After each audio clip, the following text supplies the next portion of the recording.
എത്രയോ മഹല്ലത്തുകളിൽ, മലപ്പുറം ജില്ലയിലെ വിവിധ മഹല്ലുകളിൽ, പരിസര മഹല്ലുകളിലൊക്കെ നമ്മുടെ വാപ്പയുണ്ട്, നമ്മുടെ ഉമ്മയുണ്ട്, അവരുടെ ഖബറുണ്ട്. ഏത് വെള്ളിയാഴ്ച എത്ര പ്രാവശ്യം നമ്മൾ അവിടെ പോയി സിയാറത്ത് ചെയ്യാറുണ്ട് സഹോദരങ്ങൾ. ആഴ്ചയിൽ ഒരിക്കലെങ്കിലും വെള്ളിയാഴ്ച ദിവസം അവരുടെ ഖബർ ഷരീഫിൽ പോയി ദുആ ചെയ്താൽ, പ്രാർത്ഥിച്ചാൽ, ഖുർആൻ ഓതി ദുആ ചെയ്താൽ മാതാപിതാക്കൾക്ക് ഗുണം ചെയ്തവനാണ് അവനെന്ന് ഹബീബ് മുഹമ്മദ് മുസ്തഫ. എല്ലാ വെള്ളിയാഴ്ചയും മരണപ്പെട്ടു പോയ വാപ്പാടെ ഉമ്മാടെ ഖബർ സിയാറത്ത് ചെയ്തിരിക്കണം പുരുഷന്മാർ. സ്ത്രീകൾക്ക് സാധാരണക്കാരുടെ ഖബർ സിയാറത്ത് സുന്നത്തില്ലല്ലോ. പറഞ്ഞാൽ ഏറ്റവും അടുത്ത ബന്ധുക്കാർ മരണപ്പെട്ടു പോയി, സാധാരണക്കാർ മരിച്ചു, അവരുടെ ഖബർ സിയാറത്ത് ചെയ്താൽ സ്ത്രീകൾക്ക് പുണ്യമില്ല. സ്ത്രീകൾക്ക് പുണ്യമുള്ളത് അമ്പിയാക്കൾ, ഔലിയാക്കൾ, മഹാന്മാർ, മഹത്തുക്കൾ, അവരുടെ മക്കാമുകളിൽ പോകാം. അത് തന്നെ ശരീരത്തിന്റെ നഗ്നതകൾ മറച്ച് പരപുരുഷന്മാർ ദർശിക്കാതെ കൃത്യമായി നല്ല രീതിയിൽ പോയി സിയാറത്ത് ചെയ്തിട്ട് വരാം. സാധാരണക്കാരുടെ ഖബർ സിയാറത്ത്, വാപ്പ, ഉമ്മ, സഹോദരൻ, സഹോദരി, ബന്ധുക്കൾ, മക്കൾ, അവരുടെ ഖബർ സിയാറത്ത് സ്ത്രീകൾക്കില്ല. ആർക്കേ സുന്നത്തുള്ളൂ? പുരുഷന്മാർക്ക്. അതുകൊണ്ട് നമ്മൾ എന്ത് ചെയ്യണം? എല്ലാ വെള്ളിയാഴ്ചയും നാട്ടിൽ തന്നെ ഉണ്ട് എങ്കിൽ നമുക്ക് എത്തിപ്പെടാൻ സാധിക്കുമെങ്കിൽ ഇൻഷാ അല്ലാഹ് മഗ്രിബിന് മുമ്പ്, അന്നത്തെ മഗ്രിബിന് മുമ്പ് നിർബന്ധമായി നമ്മൾ അവിടെ എത്തി സലാം പറഞ്ഞ് യാസീൻ ഓതി ദുആ ചെയ്തിരിക്കണം സഹോദരൻ. യാസീൻ ഓതാൻ അറിയില്ലേ? സൂറത്തുൽ ഫാത്തിഹ ഓതിൻ, ഒരു 11 പ്രാവശ്യം സൂറത്തുൽ ഇഖ്ലാസ് ഓതിൻ, അതിനേക്കാൾ കഴിയുമെങ്കിൽ ഓതിൻ, ഒരു ആയത്തുൽ കുർസി അറിയാമെങ്കിൽ ഓതിൻ, എന്നിട്ട് സൂറത്തുൽ ഫലഖും നാസും ഓതി ഖിബിലക്ക് അഭിമുഖമായിരുന്ന് ദുആ ചെയ്യും. അല്ലാഹു തൗഫീഖ് നൽകുമാറാകട്ടെ. അല്ലാഹു തൗഫീഖ് നൽകട്ടെ. ഖബർ സിയാറത്ത് ചെയ്യേണ്ട രൂപം എങ്ങനെയാണ്? പുരുഷന്മാരെ ശ്രദ്ധിക്കണം. വാപ്പയും ഉമ്മയും ഖബർ സിയാറത്ത് ചെയ്യേണ്ടത് എങ്ങനെയാണ്? കിബിലയ്ക്ക് അഭിമുഖമായിട്ടാണ് അവരെ കടത്തിയിട്ടുണ്ടാവുക, അല്ലേ? അതുകൊണ്ട് തന്നെ നമ്മൾ കിബിലയ്ക്ക് പിന്നിട്ട് അവർക്ക് മുന്നിട്ട് കൊണ്ട് നിൽക്കണം. നമ്മുടെ പിറകുഭാഗം എങ്ങോട്ടാണ്? കിബിലയിലേക്ക്. അപ്പോഴേ നമ്മൾ അവരുടെ മുന്നിടാൻ പറ്റുള്ളൂ. അവരുടെ മുഖം ഇങ്ങോട്ട് ചരിച്ചാണ് കടത്തിയിട്ടുണ്ടാവുക. അവിടെ ചെന്ന് ഫ്രണ്ടിൽ നിന്ന് അസ്സലാമു അലൈക്കും യാ ഉമ്മി, അസ്സലാമു അലൈക്കും യാ അബി, പാപ്പ, ഉമ്മ, അസ്സലാമു അലൈക്കും പറയണം. അവിടെ നിന്നുകൊണ്ട് ഫാത്തിഹ വിളിച്ച് ഫാത്തിഹ, യാസീൻ, സൂറത്തുൽ ഇഖ്ലാസ്, മുഅവ്വിദത്തൈൻ ഓതേണ്ട സൂറത്തുകളൊക്കെ അവിടെ തന്നെ നിന്നുകൊണ്ട് ഓതണം. ഓതിയതിനു ശേഷം പിന്നെ നേരെ അപ്പുറത്തെ ഭാഗത്തേക്ക് പോയി നിൽക്കുക. അപ്പൊ കിബിലയിലേക്കാകും നമ്മൾ. മയ്യത്തിന്റെ ആ കിടക്കുന്നതാകുന്ന ഖബറിൽ കിടക്കുന്ന വ്യക്തിയുടേതാകുന്ന തലഭാഗത്ത് പോയി നിന്ന് തിരിച്ച് കിബിലയ്ക്ക് നേരെ നിന്നുകൊണ്ട് കൈ ഉയർത്തിക്കൊണ്ട് ദുആ ചെയ്യണം. ദുആ ചെയ്തതിനു ശേഷം വീണ്ടും നമ്മൾ ആമീൻ പറഞ്ഞ് കൈമുത്തി വീണ്ടും തിരിച്ചു വന്ന് ഇവരുടെ ഫ്രണ്ടിൽ തന്നെ വന്ന് അസ്സലാമു അലൈക്കും പറഞ്ഞ് നമ്മൾ യാത്ര പറഞ്ഞ് പോകണം. അങ്ങനെയാണ് സിയാറത്തിന്റെ രീതി. അതാണ്. ഇതൊന്നും ആരും ശ്രദ്ധിക്കലില്ല. ചിലർ ഖബറിനടുത്തോട്ട് പോകാറ് പോലും ഇല്ല. ഖബർ അവിടെയാണ്, ഇവിടെ നിന്നിട്ട് വരക്കുക. കാരണം അങ്ങോട്ട് പോയാൽ എന്താ? അങ്ങോട്ട് പോയാൽ പോച്ചയുണ്ട്, അതിങ്ങനെ കിളിച്ച് നിൽക്കുന്ന ചില സാധനങ്ങളുണ്ട്, അതിങ്ങനെ മുണ്ടയിലൊക്കെ ഇങ്ങനെ വല്ലാതെ ഉടക്കി പിടിക്കുക. അതുകൊണ്ട് അങ്ങോട്ട് പോകുന്നില്ല. ആണ് നമ്മൾ. നാളെ നമ്മുടെ മക്കളും ഇതേപോലെ വന്ന് മാറിയെന്ന് 10 അടി മാറി എന്നിട്ട് ദ്വാരന്ന് പോയാൽ നമ്മുടെ മാനസികാവസ്ഥ എന്താ സഹോദരൻ? നമ്മൾ ചെയ്യുന്നതിലേ മക്കൾ ചെയ്യുള്ളൂ. വാപ്പയുടെ ഖബർ സിയാറത്ത് ചെയ്യാൻ ദൂരെ എവിടെയെങ്കിലും മാറി നിൽക്കുക, അല്ലെങ്കിൽ പള്ളിക്കകത്ത് തന്നെ അങ്ങോട്ട് തിരിഞ്ഞിട്ട് ചെറിയൊരു ദ്വാരം നിട്ടങ്ങ് പോയേക്ക്. അവരുടെ അടുക്കൽ ചെല്ലിൽ നമ്മുടെ സാമീപ്യം അവർ ആഗ്രഹിക്കുക. നിന്റെ സാമീപ്യം അവർ ആഗ്രഹിക്കുന്നുണ്ട്. അവരടുക്കൽ ചെല്ലിൽ ഞാൻ ഈ പറഞ്ഞ രീതിക്ക് സലാം പറയും, എന്നിട്ട് കിബിലയ്ക്ക് അഭിമുഖമായിരുന്നിട്ട് അവർക്ക് വേണ്ടി ദുആ ചെയ്യൽ, ഓതാനുള്ള സൂക്തങ്ങളൊക്കെ ഓതിൻ പ്രാർത്ഥിക്കാൻ സഹോദരങ്ങളെ. അല്ലാഹു തൗഫീഖ് നൽകുമാറാകട്ടെ. മരണപ്പെട്ടു പോയവർക്ക് വേണ്ടി ഇനി എന്താ ചെയ്യാൻ പറ്റുക? ഇത് തന്നെയാണ് ഏറ്റവും വലുത്. അവരുടെ പേരിലുള്ള സദഖ, അവർക്ക് വേണ്ടി ശരിക്കും ദുആ ചെയ്യുക. പലപ്പോഴും പല ആളുകളും കരഞ്ഞുകൊണ്ട് പറഞ്ഞിട്ടുണ്ട്, ഉസ്താദേ ഞാൻ എൻ്റെ പ്രിയപ്പെട്ട ഉമ്മയെ ഒരുപാട് അടിച്ചിട്ടുണ്ട്, തൊഴിച്ചിട്ടുണ്ട്, ചീത്ത വിളിച്ചിട്ടുണ്ട്. നമ്മൾ എന്ത് പറഞ്ഞാലും കേട്ടുകൊണ്ടിരിക്കുന്ന ഒരേ ഒരു വ്യക്തി അതാര് മാത്രമേ ഉള്ളൂ? ആരേ ഉള്ളൂ? ഉമ്മ മാത്രമേ ഉള്ളൂ. വാപ്പയോട് പറഞ്ഞാൽ 1ന് 10 തിരിച്ചു പറയും.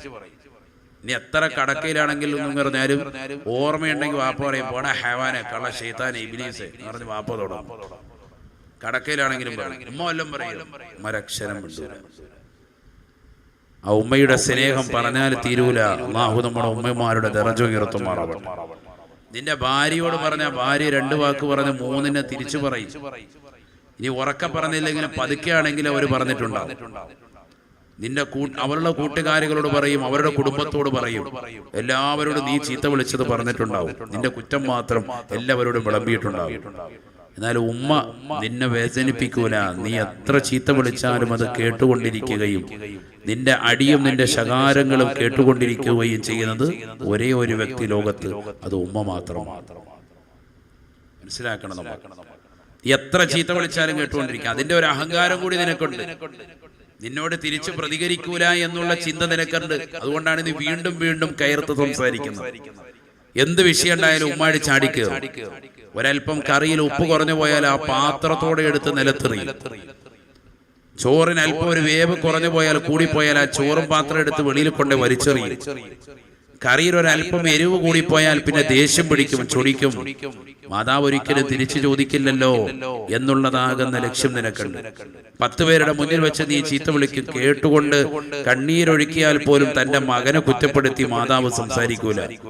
എന്ത് പറ്റിയ ഉമ്മ, നിങ്ങളെ വല്ലവരും ചീത്ത വിളിച്ചോ എന്ന് ചോദിച്ചാലും ഒന്നുമില്ല എന്ന് പറഞ്ഞ് സങ്കടത്തിന്റെ സർവ്വ കടലുകളും തന്റെ മനസ്സിൽ ഒതുക്കി നിൽക്കും. അതാണ് പ്രിയപ്പെട്ട ഉമ്മ. ആ ഉമ്മയുടെ സ്നേഹത്തെ വർണ്ണിക്കാൻ പറ്റൂല സഹോദരങ്ങൾ.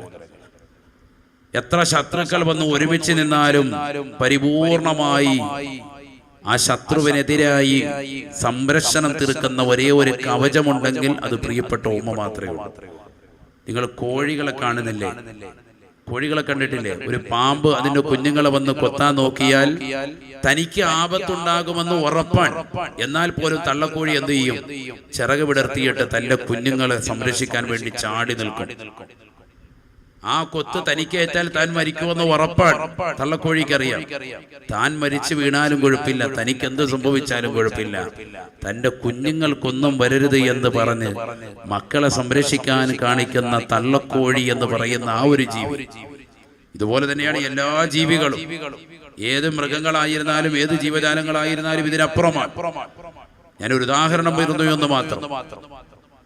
മാതാവിന്റെ സ്നേഹം ജീവജാലങ്ങളിലൂടെ അല്ലാഹു സുബ്ഹാനഹു വ തആല നമുക്ക് വരച്ച് കാട്ടുകയാണ്. ഇതിലൂടെ നമ്മൾ പഠിക്കേണ്ട വസ്തുതയാണ്. എത്ര പറഞ്ഞാലും തീരൂല ഉമ്മയുടെ സ്നേഹം.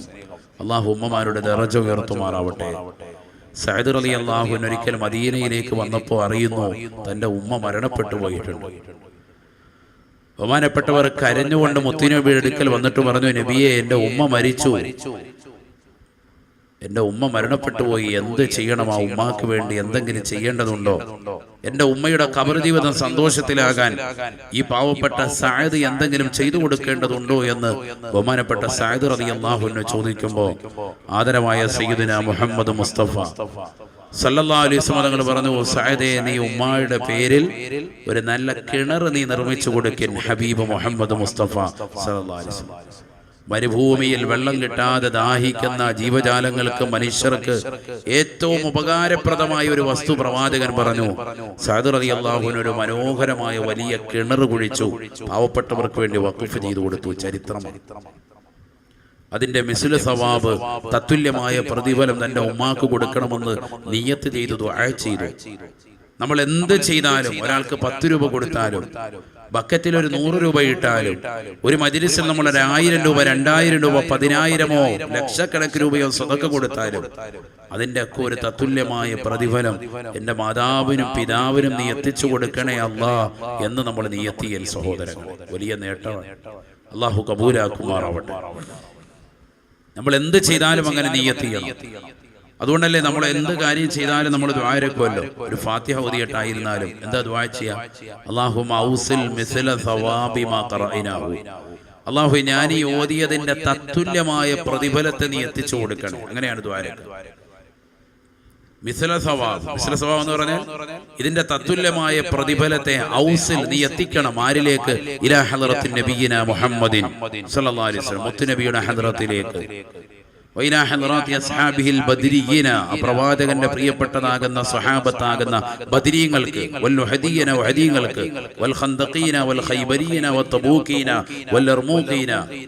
ഇങ്ങനെ എല്ലാ അമ്പിയാക്കളിലേക്കും എല്ലാ മഹത്തുക്കളിലേക്കും മമ്പുറം തങ്ങളിലേക്കും സിഎം വലിയുള്ളാഹിക്കും തുടങ്ങിയിട്ടുള്ള എല്ലാ മശായിഖന്മാർക്കും ഇതിന്റെ പ്രതിഫലം എത്തിക്കണേ എന്നൊക്കെ പറഞ്ഞ് നമ്മൾ ദുആ ഇറക്കലില്ലേ? ഇത് അറബിയിൽ അറിയാത്തവർ മലയാളത്തിൽ ദുആ ചെയ്യാൻ നമ്മൾ എന്ത് നിയ്യത്ത് ചെയ്തിട്ട് കൊടുക്കുമ്പോഴും ഇതിന്റെ ഒരു തത്തുല്യമായ പ്രതിഫലം എൻ്റെ വാപ്പയ്ക്ക്, എൻ്റെ ഉമ്മയ്ക്ക്, എന്നെ ഞാനാക്കി മാറ്റിയതാകുന്ന എൻ്റെ പ്രിയപ്പെട്ട രക്ഷിതാക്കൾക്ക് നീ നൽകണേ എന്ന് നിങ്ങൾ നിയ്യത്ത് ചെയ്യാൻ സഹോദര സഹോദരിമാരെ. അതിന് വലിയ നേട്ടം. നേട്ടമാണ്. തീർച്ചയായും നിങ്ങളുടെ ജീവിതത്തിൽ വലിയ വിജയമുണ്ടാകും. അള്ളാഹു തൗഫീഖ് നൽകുമാറാകും. ചുരുക്കത്തിൽ ഉമ്മയെ സ്നേഹിക്കാത്തവന് ദുനിയാവിലും ആഖിറത്തിലും വിജയമുണ്ടാവുകയില്ല, ഒരിക്കലും വിജയം ഉണ്ടാവില്ല. പ്രവാചകർ സല്ലല്ലാഹു അലൈഹി വസല്ലമ തങ്ങൾ പറയുന്ന ഒരു ഹദീസ് കേട്ടോളി. നിർത്താറായ 10 മിനിറ്റ് കൂടെ പറയാല്ലേ? പറയാനാണ് ഇഷ്ടം പോലെ ഉണ്ട് ഹദീസ്. എനിക്കാണ് ഈ വിഷയമൊക്കെ ഇങ്ങനെ വയലുപോലെ പറയണം, എന്നാലേ ഒരു റാഹത്ത് കിട്ടും. നമുക്ക് ഈ മദ്രസയായതുകൊണ്ട് ഒരു കുറിസുണ്ടായില്ല. എന്തായാലും അൽഹംദുലില്ലാഹ് അള്ളാഹു നമ്മളെ കബൂലാക്കട്ടെ. അറിവ് കിട്ടുക എന്നുള്ളതാണല്ലോ ഏറ്റവും വലുത്. അള്ളാഹു നമ്മളെ കബൂലാക്കുമാറാവട്ടെ. നിങ്ങളുടെയൊക്കെ മനസ്സും നിങ്ങളുടെ കണ്ണുകളിൽ നിന്നും നിങ്ങൾ വലിയ സംതൃപ്തരാണ് എന്നാണ് എനിക്ക് മനസ്സിലാക്കാൻ പറ്റുന്നത്. അള്ളാഹു നമ്മളെ കബൂലാക്കുമാറാവട്ടെ. നബിയനാ റസൂലുള്ളാഹി സ്വല്ലല്ലാഹു അലൈഹി വസല്ലം തങ്ങൾ പറയുകയാണ്, ഇന്നി ലഅഖൂമു അൻ ഉസല്ലിയ വഉരീദു അൻ ഉതവ്വില ഖിറാഅതഹാ. ഞാൻ നിസ്കരിക്കാൻ വേണ്ടി ഉദ്ദേശിക്കും ചില സമയം. വഉരീദു അൻ ഉതവ്വില ഖിറാഅതഹാ. ആ നിസ്കാരത്തിൽ വലിയ വലിയ സൂറത്തുകൾ ഓതാൻ ആഗ്രഹിച്ചുകൊണ്ട് ഞാൻ കൈകെട്ടും. ഫഅസ്മഉ ബുകാ അസ്സബി. നിസ്കരിക്കുന്ന സമയത്ത് പിറകിലതാ ചെറിയ കുട്ടികളുടെ കരച്ചിൽ ഞാൻ കേൾക്കുകയാണ്. ഫഖശീതു. ഞാൻ ഭയക്കുകയാണ്. ആ കുട്ടികളുടെ കരച്ചിൽ കാരണം അവരുടെ മാതാവിന് വല്ലാതെ പ്രയാസപ്പെടുമെന്ന് മനസ്സിലാക്കി ഫഅഖ്തസിറു സ്വലാത്തി ഖശിയത അൻ ശുഖല ഉമ്മിഹി.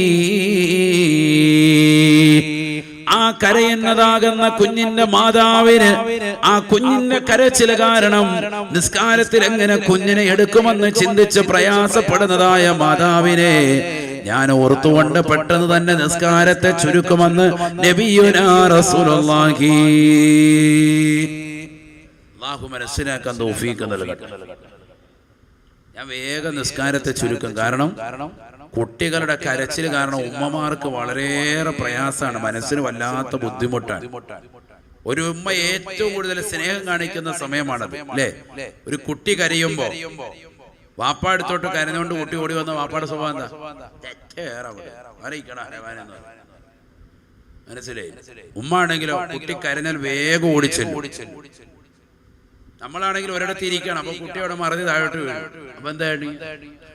നന്നായി പോയി, സോക്കേട് കയറുന്നു. എന്നോട് കയറല്ലെന്ന് പറഞ്ഞു, കയറിയപ്പോ സോക്കേട്. അവന് നെറ്റി മുഴച്ച് ഇത്രയും വന്നാൽ പോലും എടുക്കാൻ പോകില്ല. നന്നായി പോയി, നിനക്ക് കിട്ടേണ്ടായിരുന്നു, സോക്കേട് കയറുന്നു എന്ന് പറയും. ഉമ്മ ആണെങ്കിലോ, ഭാര്യയാണെങ്കിൽ അങ്ങനെ ഓടിച്ചെന്ന് എടുക്കും. എടുത്ത് ആ മുഴച്ചു വരുന്ന നെറ്റിയിൽ ഒന്നിൽ ഐസിന്റെ കട്ട വെച്ചിട്ട് എങ്ങനെയെങ്കിലും ഒക്കെ തിരുമ്മി അതെങ്ങനെയെങ്കിലും റെഡിയാക്കും. പൊട്ടിയിട്ടുണ്ടെങ്കിൽ ഹോസ്പിറ്റലിൽ പോകണമെന്ന് പറഞ്ഞ് ചാട്ടി പിടിക്കും. വാപ്പയുടെയും ഉമ്മയുടെയും തമ്മിലുള്ളതാകുന്ന ആ കൃപ പറയുക. ഉമ്മാക്കാണ് കുട്ടികളോട് കൂടുതൽ കാരുണ്യം, വാത്സല്യം. പക്ഷെ ആ ഉമ്മയും വാപ്പയുമാണ് ഇന്ന് ലോകത്ത് ഏറ്റവും കൂടുതൽ ആളുകൾ ഒറ്റപ്പെടുത്തുന്നത്. അവിടെയാണ് മനസ്സിലാക്കുന്നത്. അള്ളാഹു നമ്മളെ കാക്കുമാറാവട്ടെ. ആ വാപ്പയും ഉമ്മയും തനിച്ചിരുത്താൻ വേണ്ടി ആളുകൾ ഇന്ന് നൊമ്പര വലിയ താല്പര്യം കാണിക്കുകയാണ്. വാപ്പയും ഉമ്മയും വീട്ടിൽ തടങ്കലിലാക്കുകയാണ്. എന്നിട്ട് ഇവര് കറങ്ങാൻ പോവാൻ. കറങ്ങി എല്ലാം കഴിഞ്ഞ് തിരിച്ചു വരുമ്പോഴത്തേക്കും നല്ല ഭക്ഷണ പൊതി ഉണ്ടാകും. അത് തൊട്ടപ്പുറത്ത് റൂമിൽ വെച്ച് ഭാര്യയും ഭർത്താവും ഇരുന്ന് കഴിക്കാൻ. തൊട്ടപ്പുറത്ത് റൂമിൽ ഒരു ഭിത്തിക്കപ്പുറത്ത് മണം പിടിച്ചുകൊണ്ട് ആരുണ്ട്? വാപ്പയുണ്ട്, ഉമ്മയുണ്ട്. അവർക്ക് പോലും ഒരു അല്പം പോലും കൊടുക്കാത്ത മുസ്ലിം സമുദായത്തിലെ സഹോദരങ്ങൾ, കുടുംബങ്ങൾ ഇന്ന് അധികരിച്ച കാലഘട്ടം. അല്ലാഹു നമ്മളെ കാക്കുമാറാവട്ടെ. ഉണ്ട്, ധാരാളം ഉണ്ട് അങ്ങനെ. ഇല്ലെങ്കിൽ ഇവർ സുഭിക്ഷമായി ഭക്ഷണം കഴിക്കും. പാർക്കിലും മാളിലും ബീച്ചിലും ഒക്കെ പോയിട്ട് നല്ല ഭക്ഷണം കഴിച്ചിട്ട് വീട്ടിലേക്ക് വരിക. ഉമ്മ വീട്ടില് ഇവർക്ക് വേണ്ടി, മകന് വേണ്ടി, മരുമോൾക്ക് വേണ്ടിയൊക്കെ സാധനമൊക്കെ റെഡിയാക്കി കാത്തിരിക്കുക. മോനെ വാ കഴിക്കാം. എന്താ കൂട്ടാനെന്താ? അത് നല്ല ചാളയാണ്, മത്തിക്കറി. ആ ഉമ്മ കൂട്ടിക്കും. വെളിച്ചം കാലത്ത് നമുക്ക് വേണ്ട. ഞങ്ങൾ നല്ല കുഴിമന്തി കഴിച്ച്, റൈദാൻ കുഴിമന്തി ഞങ്ങൾ അടിച്ചിട്ട് വരികയാണ്. നല്ല കിഴിപൊറോട്ട അടിച്ചിട്ട് വന്നിരിക്കുകയാണ്, അൽഫാം. ഉമ്മാക്ക് വേണേ മണപ്പിച്ച്, കൈ വേണേ മണപ്പിച്ച് കൊടുക്കും. നല്ല ഫുഡായിരുന്നു, നല്ല റാഹത്ത്. അതാണ് മക്കൾ. അള്ളാഹു നമ്മളെ കാക്കുമാറാവട്ടെ. യഥാർത്ഥത്തിൽ ഉമ്മയുടെ നെഞ്ചകം പൊട്ടുന്നുണ്ട്, ഉമ്മ പുറത്ത് കാണിക്കുന്നില്ല. ഉമ്മാക്ക് അതൊന്നും ഒരു വിഷയമില്ല. നിങ്ങൾ ചിന്തിച്ചു നോക്കാൻ, വീട്ടിൽ ആഹാരം വെക്കുന്നു, ഏറ്റവും ലാസ്റ്റ് കഴിക്കുന്നത് ആരാണ്? ആ വീട്ടിലെ ഉമ്മയാണ്. ആ വീട്ടിലെ ഉമ്മയാണ്. ബാക്കി എല്ലാവരും കഴിച്ചിട്ടുണ്ടാവും. 1 കിലോ ഇറച്ചിയെ വാങ്ങിച്ചിട്ടുള്ളൂ, കോഴി ഇറച്ചി. എത്ര വേണമെന്ന് പറഞ്ഞാലും തീന്മേശയിലേക്ക് ഇങ്ങനെ കൊണ്ടുവന്ന് തരും. ആദ്യം തന്നെ നല്ലതുപോലെ പീസ് ഇട്ട കഷ്ണം ഇട്ടാ കൊണ്ടുവന്നത്. വീണ്ടും മക്കളും മരുമക്കളും എല്ലാവരും ഒരുമിച്ചിരുന്ന് കഴിക്കാൻ. വീണ്ടും പറയാം 2 കഷ്ണമായി കൊണ്ടുപോവാ. പാപ്പ വല്ലിച്ചാരി ഇരുന്ന് പറയാൻ, പാപ്പ ഇരുന്ന് അടിച്ച് കസറുകൾ. കല്യാണം കഴിഞ്ഞ സമയത്ത് ഉമ്മായിട്ട് ഭയങ്കരമായ ഭക്ഷണം കഴിപ്പായിരുന്നു, അങ്ങോട്ടും ഇങ്ങോട്ടും തേനേ പാലായിരുന്നു. പിന്നെ വാപ്പക്ക് നേരത്തെ കഴിക്കണം. ഇപ്പൊ ഷുഗറുണ്ട്, ഷുഗർ 600 ആണ്. അതുകൊണ്ട് മഗ്‌രിബ് കഴിഞ്ഞാൽ ഉടനെ ഫുഡ് കഴിക്കണം.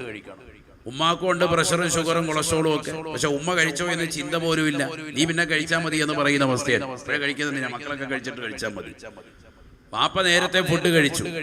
മക്കളെന്നാ ഉമ്മ കഴിക്കുമ്പോൾ ഉമ്മയെ ചേർത്തിരുത്തി കഴിക്കും, അതുമില്ല. വീണ്ടും വീണ്ടും കറി ചോദിക്കുന്നു. അവസാന ചട്ടിയിൽ ഒന്നുമില്ല, ഒരു പീസേ ഉള്ളത്. ഉമ്മാക്ക് വേണ്ടി ഉമ്മ തന്നെ മിച്ചം വെച്ചതായിരിക്കാം. പക്ഷെ മക്കള് നിർബന്ധിക്കുമ്പോൾ അതും കൂടി കൊണ്ടു കൊടുക്കും. ഉമ്മാക്ക് വേണ്ട കറി. അവസാന കറിയുടെ ചട്ടി വടിച്ചു കഴിച്ച എത്ര ഉമ്മമാര് ഈ സദസ്സ് വീക്ഷിക്കുന്നുണ്ട് എന്ന് എനിക്ക് നല്ലതുപോലെ അറിയാം. പലപ്പോഴും നമ്മുടെ ഭാര്യമാരങ്ങനെയാണ്. അവർ പറയാറില്ല. അള്ളാഹു നമ്മുടെ ഉമ്മമാർക്ക് പുറത്തു കൊടുക്കുമാറാവട്ടെ. സഹോദരിമാര് വിവാഹം കഴിച്ച് വരുമ്പോൾ അവരെന്ത് ചെയ്യും? ആദ്യം തന്നെ അല്പം കറി മാറ്റി വെച്ചേക്കും. കാരണം ഇത് കൂട്ടുകുടുംബമാണ്, ഹലാക്ക് കളി തീർന്നു പോകും. അതുകൊണ്ട് വേഗം തന്നെ ഒരു ചെറിയ പാത്രത്തിൽ 2-3 പീസ് ഇട്ടിട്ട് മാറ്റി ഭരണിക്കകത്തുകൊണ്ട് ഒളിപ്പിച്ചു വെച്ചേക്കും. ഇവിടെ തീർന്നാലും കുഴപ്പമില്ല, കാരണം ലാസ്റ്റ് എന്തുണ്ട്? മിച്ചം ഇരിപ്പുണ്ട്. അങ്ങനെ മാറ്റി വെക്കുന്ന ഒരു സ്വഭാവം യഥാർത്ഥത്തിൽ ഉമ്മമാർക്കില്ല. നമ്മുടെ ഭാര്യമാർക്കുണ്ടാവും, ഉമ്മമാർക്കതില്ല. ഉമ്മമാരത് ഫുള്ള് കൊടുക്കാൻ, മക്കൾക്ക് വേണ്ടി, ഭർത്താവിന് വേണ്ടി എത്ര വേണമെങ്കിലും കൊടുക്കും. ഒന്നും വേണ്ട അവർക്ക്. ആ ചട്ടിയിൽ ഒരല്പം ചോറിട്ട് കഴിച്ചാൽ മതി. ഇനി ഒന്നുമില്ലേ, വെള്ളം കുടിച്ചു പോയി കിടക്കാനും അവർ റെഡിയാണ്. അതാണ് മാതാവിന്റെ സ്നേഹം. അള്ളാഹു നമ്മുടെ ഉമ്മമാർക്ക് പുറത്തു കൊടുക്കുമാറാവട്ടെ. തങ്ങൾ പറയുകയാണ്, മിനൽ ബുക്കാ മിനൽ കബായിരി ബുകാഉൽ വാലിദൈൻ. മാതാപിതാക്കളെ കരയിക്കൽ വൻ പാപമാണ്, വൻ പാപമാണെന്ന് ഹബീബുനാ ശഫീഉനാ റസൂലുള്ളാഹി. എത്രയെത്ര മാതാക്കളാണ് കരഞ്ഞുകൊണ്ട് വിളിക്കാറുള്ള, ഉസ്താദേ എന്റെ പ്രിയപ്പെട്ട മരുമകൾ എന്നോട് മോശമായി പെരുമാറി, എന്റെ മകള് എന്നോട് മോശമായി പെരുമാറി, ഞാൻ ജീവന് തുല്യം സ്നേഹിച്ചതാകുന്ന മക്കൾ എന്റെ സമ്പത്ത് മുഴുവനും വാങ്ങിച്ചെടുക്കാൻ താല്പര്യപ്പെടുകയാണ്, എന്നെ നോക്കാൻ അവര് തയ്യാറല്ല. ഞങ്ങളെ വൃദ്ധസദനത്തിലേക്ക് തള്ളിയിടാടിയാണ്. വാപ്പയും ഉമ്മയും ഞങ്ങൾക്ക് സമ്പത്ത് നൽകിയിട്ടില്ല എന്ന് പറഞ്ഞുകൊണ്ട് കോടതി മുറിയിലേക്ക് കേസ് ഫയൽ ചെയ്തിട്ടുള്ള മക്കൾ എത്രയാണ്, മക്കൾ എത്രയാ. ആദരവായ പ്രവാചകനെ പറയുകയാണ്, മിനൽ ബുക്കാ മിനൽ കബായിരി ബുകാഉൽ വാലിദൈൻ. വൻ പാപങ്ങളുടെ ലിസ്റ്റിൽപ്പെട്ടതാണ് സാബ. കള്ള് കുടിക്കുന്നത് പോലെ, വ്യഭിചരിക്കുന്നത് പോലെ, സിനിമ കാണുന്നത് പോലെ, സീരിയൽ ദർശിക്കുന്നത് പോലെ, ഹറാമായ തലത്തിലേക്ക് ശരീരത്തെ കൊണ്ടുപോകുന്നത് പോലെ, പലിശയുമായി ബന്ധപ്പെടുന്നത് പോലെ, ശിർക്കുമായി ബന്ധപ്പെടുന്നത് പോലെ വൻ പാപങ്ങളുടെ ലിസ്റ്റിൽ പെട്ടതാണ് മാതാപിതാക്കളെ കരയിക്കലെന്ന് നബിയുനാ റസൂലുള്ളാഹി. നീ കാരണം നിന്റെ ഉമ്മയുടെ കണ്ണിൽ നിന്ന് കണ്ണുനീര് ഒഴുകിയിട്ടുണ്ട് എങ്കിൽ ഉറപ്പാണ് ഈ ദുനിയാവിൽ വെച്ചുകൊണ്ട് തന്നെ പരിപൂർണമായി അതിന്റെ ശിക്ഷ അനുഭവിക്കാതെ മരണപ്പെടൂല. മരിച്ച ഖബറിലേക്ക് ചെന്നാൽ പ്രയാസമാണ്, മഹ്ശറയിലേക്ക് എത്തിയാൽ പ്രയാസമാണ്. അതുകൊണ്ട് ദുനിയാവിൽ വെച്ചുകൊണ്ട് തന്നെ പൊരുത്തപ്പെടിക്കണേ. തീർച്ചയായും ആഖിറത്തിൽ വലിയ ദുഃഖമാണ്. മാതാവിനും പിതാവിനും ഗുണം ചെയ്ത് നിലകൊണ്ടാൽ തീർച്ചയായും നിനക്ക് രക്ഷയാണ്. നിന്റെ ജീവിതത്തിൽ അവരുടെ പ്രാർത്ഥന കിട്ടിയാൽ എല്ലാ ഉയർച്ചയും നിനക്കുണ്ടാകും, തീർച്ചയാണ്. ബഹുമാനപ്പെട്ടതാകുന്ന ബുഖാരി റളിയല്ലാഹു അൻഹുവിനെ അറിയില്ലേ? അസഹുൽ കുതുബി ബഅദ കിതാബില്ലാഹി സഹീഹുൽ ബുഖാരി. പരിശുദ്ധമായ ഖുർആൻ കഴിഞ്ഞാൽ ഏറ്റവും സഹിയായ ഗ്രന്ഥം അത് പരിശുദ്ധ പ്രവാചകന്റെ തിരുവചനങ്ങൾ കോർവ ചെയ്തതാകുന്ന ബഹുമാനപ്പെട്ട ഇമാം ബുഖാരി റളിയല്ലാഹു അൻഹുവിന്റെ സ്വഹീഹുൽ ബുഖാരിയാണ് എന്ന് പണ്ഡിതന്മാർ ഐക്യത്തോടുകൂടി ഓർമ്മപ്പെടുത്തുകയാ. ആ ഇമാം ബുഖാരി റളിയല്ലാഹു അൻഹുവിന്റെ ഉപ്പൈദാ ചെറുപ്പത്തിലെ മരണപ്പെട്ടു പോയാണ്. ഉമ്മയുടെ പ്രാർത്ഥനയാണ്, അല്ലാഹുവേ എന്റെ പ്രിയപ്പെട്ട പൊന്നുമോനെ ഹാഫിളാക്കണേ അല്ലാഹ്, അലിമാക്കണേ അല്ലാഹ്. കാഴ്ചയില്ലാതിരുന്ന ബഹുമാനപ്പെട്ട ഇമാം ബുഖാരി റളിയല്ലാഹു അൻഹു 2 വയസ്സ് വരെ പൂർണ്ണനായി അന്ധനായിരുന്നു എന്ന് എന്റെ പ്രിയപ്പെട്ട മുസ്ലിമത്തെ പഠിക്കണേ. ആ ബുഖാരി ഇമാം റളിയല്ലാഹു അൻഹുവിന് ഇതാ ഒരിക്കൽ വലിയതാകുന്ന രീതിയിൽ മനോഹരമാകുന്ന കാഴ്ച അല്ലാഹു നൽകുകയാണ്. ആ ഉമ്മയുടെ അടുക്കൽ ആ സ്വപ്നത്തിലൂടെ ബഹുമാനപ്പെട്ട ഇബ്രാഹിം നബി അലൈഹിസ്സലാമിനെ കാണുകയാണ്. ഇബ്രാഹിം നബി അലൈഹിസ്സലാം ഉമ്മയോട് പറയുകയാ, വഖദ് റദ്ദല്ലാഹു ഇബ്നക, നിന്റെ പ്രിയപ്പെട്ടതാകുന്ന മകന് അല്ലാഹു സുബ്ഹാനഹു വ തആല അവന്റെ കാഴ്ചയെ ഇതാ തിരിച്ചു നൽകിയിരിക്കുകയാണ്. എന്തുകൊണ്ടെന്നറിയുമോ? ബിദുആഇക യാ ഉമ്മ, ബിദുആഇക യാ ഉമ്മ. അല്ലയോ പ്രിയപ്പെട്ട ഉമ്മ, നിങ്ങളുടെ പ്രാർത്ഥന മൂലമാണ് നിങ്ങളുടെ മകനെ കാഴ്ച തിരിച്ചു കിട്ടാൻ കാരണമെന്ന് ഈ ബഹുമാനപ്പെട്ട ഇബ്രാഹിം നബി അലൈഹിസ്സലാം സ്വപ്നത്തിലൂടെ വന്നുകൊണ്ട് ബുഖാരി ഇമാമിന്റെ മാതാവിനോട് പറയുകയാണ്. നേരം വെളുത്ത് നോക്കുമ്പോ മകനിതാ കാഴ്ച പൂർവാധികം ഭംഗിയായി ലഭിക്കുകയാ. ജന്മനാ കാഴ്ചയില്ലാതിരുന്ന ഇമാം ബുഖാരി 2-ാം വയസ്സിൽ പൂർണ്ണ കാഴ്ചയുള്ളതായ വ്യക്തിയായി മാറിയത് ഉമ്മയുടെ പ്രാർത്ഥനയാണ്. ലോകം കണ്ട് അറിയപ്പെട്ട വലിയ ആലിമായി, വലിയ പണ്ഡിതനായി, ഖുർആൻ കഴിഞ്ഞാൽ ഏറ്റവും വലിയ മഹൽ ഗ്രന്ഥം രചിക്കത്തക്ക വിധത്തിലുള്ള വലിയതാകുന്ന വ്യക്തിത്വമായി മാറാനുള്ള കാരണം തന്റെ ഉമ്മയുടെ പ്രാർത്ഥനയാണെന്ന് പിന്നീട് ലോകത്തോട് വിളിച്ചു പറയുകയാണ് ഇമാം ബുഖാരി റളിയല്ലാഹു അൻഹു. അതുകൊണ്ട് മാതാവിനെയും പിതാവിനെയും നിസാരപ്പെടുത്തരുതേ.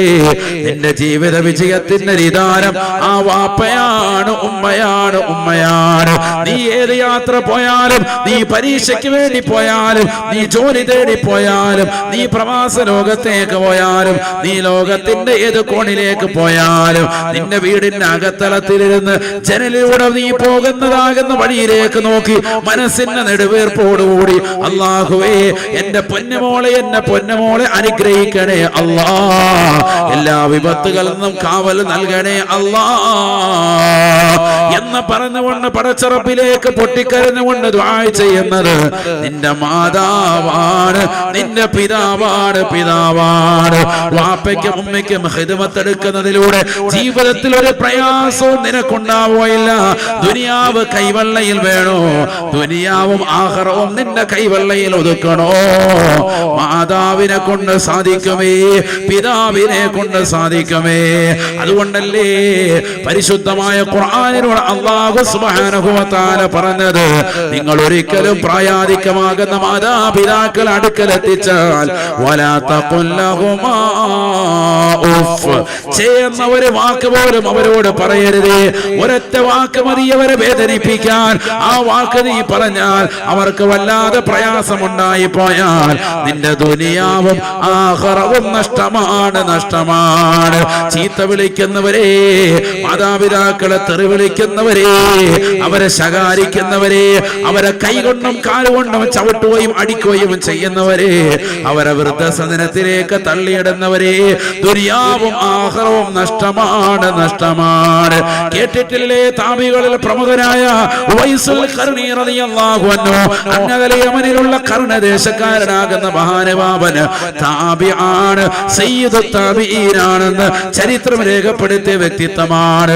സ്വഹാബത്ത് കഴിഞ്ഞാൽ പിന്നീട് ശ്രേഷ്ഠതയുള്ള വ്യക്തികളല്ലേ താബിഈങ്ങൾ. അല്ലാഹുവിന്റെ റസൂലിനെ കാണാത്തവരല്ലേ. നബി തങ്ങൾ മദീനയിൽ ജീവിച്ചിരുന്ന അതേ കാലയളവിൽ തന്നെ, അതേ കാലഘട്ടത്തിൽ തന്നെ കർൺ എന്ന് പറയുന്നതാകുന്ന യമൻ ദേശത്ത് ജീവിക്കാൻ അവസരം ലഭിച്ച വ്യക്തിയാണ്. ആ പ്രവാചകരെ കാണാനും വിശുദ്ധമായ ഉംറ നിർവഹിക്കാനും പലപ്പോഴായി ഇറങ്ങിയതാകുന്ന ബഹുമാനപ്പെട്ട ബഹുമാനപ്പെട്ടതാകുന്ന ഉവൈസ് ആദരവായ പ്രവാചകർ സല്ലല്ലാഹു അലൈഹി വസല്ലമ തങ്ങളുടെ അവസാന കാലഘട്ടത്തിൽ ആ മുത്തുനബിയെ ഒന്ന് കാണണമെന്നുള്ള വലിയ ആഗ്രഹത്തിൽ ഇറങ്ങാൻ പോകുമ്പോ തന്റെ മാതാവ് സുഖമില്ലാതെ കിടക്കുകയാണ്. തന്റെ മാതാവിന് ഖിദ്മത്ത് എടുക്കലാണ് ഏറ്റവും വലുത് എന്ന് മനസ്സിലാക്കിയ ഉവൈസ് റളിയല്ലാഹു അൻഹു തന്റെ മാതാവിന് ഖിദ്മത്ത് എടുത്തുകൊണ്ട് നിലകൊള്ളുകയാണ്. കാരുണ്യത്തിന്റെ കരസ്പർശം കൊണ്ട് മാലോകരുടെ മനതലങ്ങളെ മദീനയിലേക്ക് മാടി വിളിച്ച ഹബീബ് മുഹമ്മദ് മുസ്തഫ, മദീനയിലെ രാജകുമാരൻ മദീനയിൽ ജീവിച്ചിരിപ്പുള്ള കാലഘട്ടത്തിൽ തന്നെ ആ പ്രവാചകരെ പോയി കാണാൻ എനിക്ക് അവസരമില്ലല്ലോ അല്ലാ, എനിക്ക് എന്റെ മാതാവിന് ഖിദ്മത്ത് എടുക്കണമല്ലോ. തീരെ സുഖമില്ലാതെ കിടപ്പിൽ കിടക്കുന്നതാകുന്ന മാതാവിനെ 16 ദിവസത്തേക്ക് നോക്കാൻ ആളെ ഏൽപ്പിച്ചിട്ട് പോലും ബഹുമാനപ്പെട്ടവർ വീണ്ടുന്ന കാര്യങ്ങളെല്ലാം അടുപ്പിച്ച് വെച്ചിട്ട് പോലും തന്റെ പ്രിയപ്പെട്ട മാതാവിനെ നോക്കാൻ മറ്റാരുമില്ല, ഞാൻ തന്നെ വേണമല്ലോ എന്ന് മനസ്സിലാക്കി 16 ദിവസം വേണം അന്ന് അക്കാലഘട്ടത്തിൽ യമനിൽ നിന്ന് മദീനയിലേക്ക് വന്ന് തിരിച്ചു പോകാൻ. ആ 16 ദിവസത്തേക്ക് വേണ്ടുന്ന ഉമ്മയ്ക്ക് വേണ്ടുന്ന സർവ്വസഹായങ്ങളും ബഹുമാനപ്പെട്ടവരെ ചെയ്തു വെച്ചിട്ട് പോകാൻ തുനിയുമ്പോഴും മനസ്സ് സമ്മതിക്കുന്നില്ല. തന്റെ ഉമ്മയുടെ അടുക്കൽ താനുണ്ടാവണമെന്നുള്ള ചിന്തയാണ്. അവസാനം ഞാൻ നബിയുടെ അടുക്കൽ പോയിട്ട് വരണമെന്ന് പറഞ്ഞ് തന്റെ പ്രിയപ്പെട്ട മാതാവിന് ചുംബനം കൊടുത്തിട്ട് 16 ദിവസത്തെ വേണ്ടുന്ന സാധനങ്ങളെല്ലാം ഉമ്മയ്ക്ക് ഒരുക്കി വെച്ചിട്ട് പോകുമ്പോ ഉമ്മ വിളിക്കുകയാണ്, ഉവൈസേ ഉവൈസില്ല. വീണ്ടും തിരിച്ചു വരുകയാണ്, ഉമ്മയുടെ ചാരത്ത് നിലകൊള്ളുകയാണ്. അവസാനം ബഹുമാനപ്പെട്ടവർ കേൾക്കുകയാണ്, തുവഫിയ റസൂലുള്ളാഹ്. ജീവിച്ചിരുന്ന അതേ കാലയളവിൽ മദീനയിൽ ജീവിച്ച ജീവനോടുകൂടി നിലകൊണ്ട പ്രവാചകനെ നേരിട്ട് കാണാനുള്ള അവസരം ഉണ്ടായിട്ട് പോലും തന്റെ സുഖമില്ലാത്ത മാതാവിനെ ശുശ്രൂഷിച്ചുകൊണ്ട് നിലകൊണ്ട ഉവൈസുൽ ഖർനി റളിയല്ലാഹു അൻഹു കേൾക്കുന്നത് തന്റെ ജീവന്റെ തുടിപ്പാകുന്ന മുത്തുനബി വഫാത്തായിരിക്കുന്നു. വല്ലാതെ വിഷമിച്ചു പോയി ഉവൈസ്. പക്ഷെ ഒരൊറ്റ സന്തോഷമുണ്ട്, തന്റെ ഉമ്മയുണ്ടല്ലോ, ഉമ്മയിലൂടെ എനിക്ക് സ്വർഗം പുൽകാൻ സാധിക്കും, എനിക്ക് എന്നെ പ്രവാചകരെ അവിടെ വെച്ച് നേരിട്ട് കാണാൻ സാധിക്കും. ആ ഒരൊറ്റ ചിന്ത മാത്രമാണ്. അവസാന ഈ സമയത്ത് നിന്ന് വിട പറയുന്ന പ്രവാചകൻ വഫാത്തിന് മുമ്പ് സ്വഹാബത്തിനെ വിളിച്ചുകൊണ്ട് പറയുകയാ, അതിൽ പ്രമുഖനാകുന്ന ഉമർ ഇബ്നുൽ ഖത്താബ് തങ്ങളോട് പറയുകയാണ്, ഇന്ന ഫീ من أهل اليمين اسمه أويس القرني. തീർച്ചയായും ഉവൈസുൽ ഖർനി എന്ന് പറയുന്നതാകുന്ന ഒരു മനുഷ്യൻ അങ്ങകലെ യമൻ ദേശത്ത് നിന്ന് നിങ്ങളിലേക്ക് കടന്നു വരുമേ.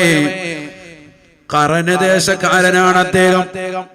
അദ്ദേഹത്തെ തിരിച്ചറിയാനുള്ള ഒരടയാളം, ഒരു വെള്ളപ്പാണ്ടിന്റെ രോഗം അദ്ദേഹത്തെ ബാധിച്ചിട്ടുണ്ടായിരുന്നു. അത് പരിപൂർണമായി അള്ളാഹു ശിഫപ്പെടുത്തി കൊടുത്തു. ഒരു നാണയത്തിന്റെ വലിപ്പത്തിൽ മാത്രം അദ്ദേഹത്തിന്റെ മുതുകിൽ ആ വെള്ളപ്പാണ്ട് ഇപ്പോഴും അവശേഷിക്കുന്നുണ്ട്. അത് അദ്ദേഹമാണെന്ന് തിരിച്ചറിയാനുള്ള അടയാളമാണ്.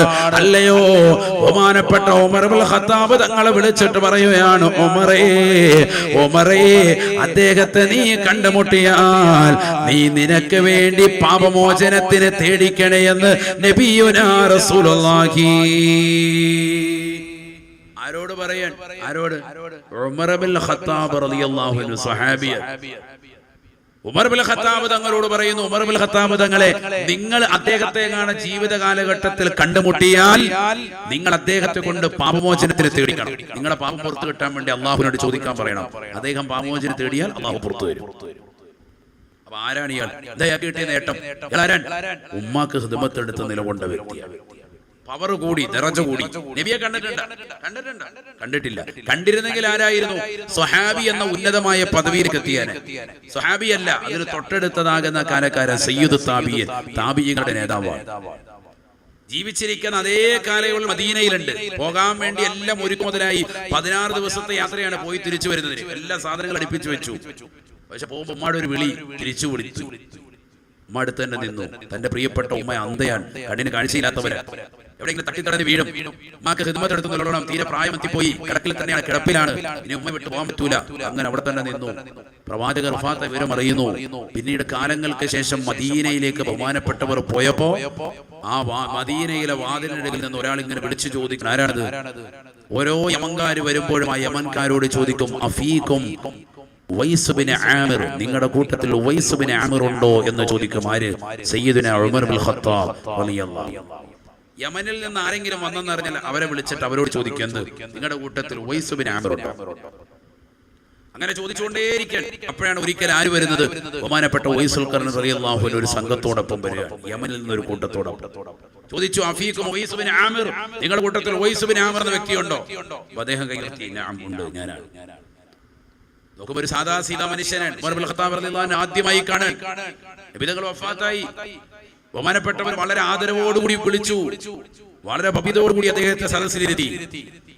എന്നിട്ട് ബഹുമാനപ്പെട്ടവർ പറഞ്ഞു, നിങ്ങൾക്കാണ് ഒരു വെള്ളപ്പാണ്ട് ആ വെള്ളപ്പാണ്ട് നിങ്ങളുടെ മുതുകിൽ നിന്ന് ഒരല്പം മാത്രം, ഇപ്പോൾ ഒരു നാണയത്തൊട്ടിന്റെ വലിപ്പത്തിൽ മാത്രമായിട്ട് ഇപ്പോൾ ബാക്കിയാക്കിയിട്ടുണ്ട്, ബാക്കിയൊക്കെ ശിഫയായിട്ടുണ്ട്. നേരാണോ? നേരാൻ, ഞാൻ തന്നെയാണ് കാണിച്ചു കൊടുത്തു, ഇതാണ്. ബഹുമാനപ്പെട്ടവർ ഉടനെ പറഞ്ഞു, ബഹുമാനപ്പെട്ട ഉമർ ഇബ്നുൽ ഖത്താബ് റളിയല്ലാഹു അൻഹു പറഞ്ഞു, സമിഅ്തു റസൂലല്ലാഹി സ്വല്ലല്ലാഹു അലൈഹി വസല്ലം, നബി തങ്ങൾ പറഞ്ഞത് ഞാൻ കേട്ടിട്ടുണ്ട്. യമൻ ദേശക്കാരനാകുന്ന മുറാദ് ഖർന് എന്ന് പറയുന്ന ദേശത്തിൽ നിന്ന് ഉവൈസ് എന്ന് പറയുന്ന ഒരു മനുഷ്യൻ വരും. അവൻ്റെതാകുന്ന ശരീരത്തിൽ മുഴുവനും വെള്ളപ്പാണ്ട് ബാധിച്ചിരുന്നു. അത് അദ്ദേഹത്തിന്റെ ദുആ നിമിത്തമായി പരിപൂർണമായി ശിഫപ്പെട്ടു. ഒരു ചെറിയ നാണയത്തിന്റെ വലിപ്പത്തിൽ അല്ലാഹു അത് ബാക്കിയാക്കിയിട്ടുണ്ട്. ദുആ ഇജാബത്തുള്ള മനുഷ്യനാണ്. അദ്ദേഹത്തെ കൊണ്ട് നീ പാപമോചനത്തിന് തേടണേ എന്ന് നബി തങ്ങൾ എന്നോട് പറഞ്ഞിട്ടുണ്ട്. അതുകൊണ്ട് നിങ്ങൾ എനിക്ക് വേണ്ടി ഒന്ന് പാപമോചനത്തിന് അർപ്പിച്ചാലും. സയ്യിദുനാ ഉമർ ഇബ്നുൽ ഖത്താബ് റളിയല്ലാഹു അൻഹു. പഠിക്കണം ഇന്നത്തെ തലമുറ. ഉമ്മാക്ക് ഖിദ്മത്ത് എടുക്കുന്നതിലൂടെ കിട്ടിയ നേടിയ പവറാണ്. ഉവൈസ് ബിൻ ആമിർ റളിയല്ലാഹു അൻഹു ദുആ ചെയ്തു കൊടുക്കുകയാണ്, അല്ലാഹുമ്മഗ്ഫിർ ലി ഉമറ, അല്ലാഹുവേ ഉമർ ഇബ്നുൽ ഖത്താബ് നീ പുറത്തു കൊടുക്കണേ അല്ലാഹ്, നീ പൊറുക്കണേ അല്ലാഹ്. പാപമോചനത്തിന് തേടി ബഹുമാനപ്പെട്ടവർ പോയി. പിന്നീട് യമനിൽ നിന്ന് ആര് വന്നാലും ഉമർ ഇബ്നുൽ ഖത്താബ് റളിയല്ലാഹു അൻഹു ഒറ്റ ചോദ്യമുള്ളൂ, നിങ്ങൾ മറ്റേ ഇദ്ദേഹത്തെ പരിചയമുണ്ടോ?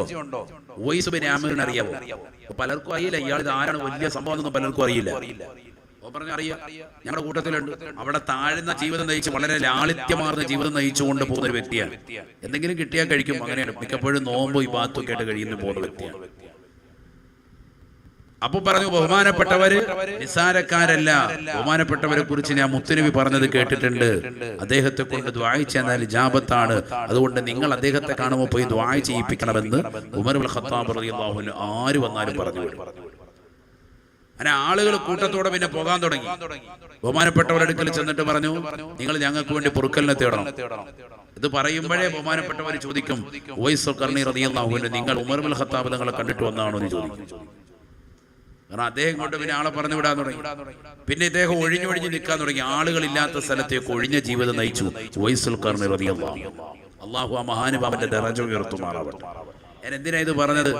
ഉമ്മാക്ക് ഖിദ്മത്തെടുത്ത കിട്ടിയതാകുന്ന വലിയ വ്യക്തി അദ്ദേഹത്തിന് വലിയ ഉന്നതിയിലേക്ക് അല്ലാഹു എത്തിച്ചു.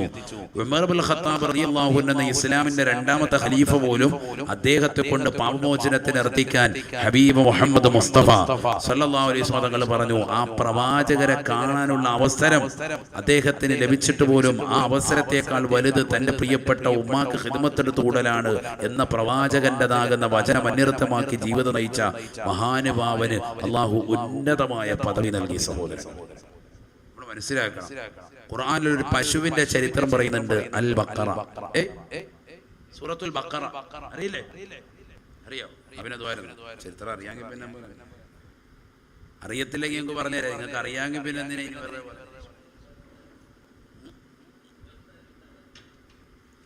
അല്ലാഹു നമ്മളെ സ്വീകരിക്കുമാറാവട്ടെ. നീട്ടേണ്ട, ഒരുപാട് നീട്ടിയാൽ നിങ്ങൾക്ക് വൈകും. അതൊരുപാട് പറയാൻ.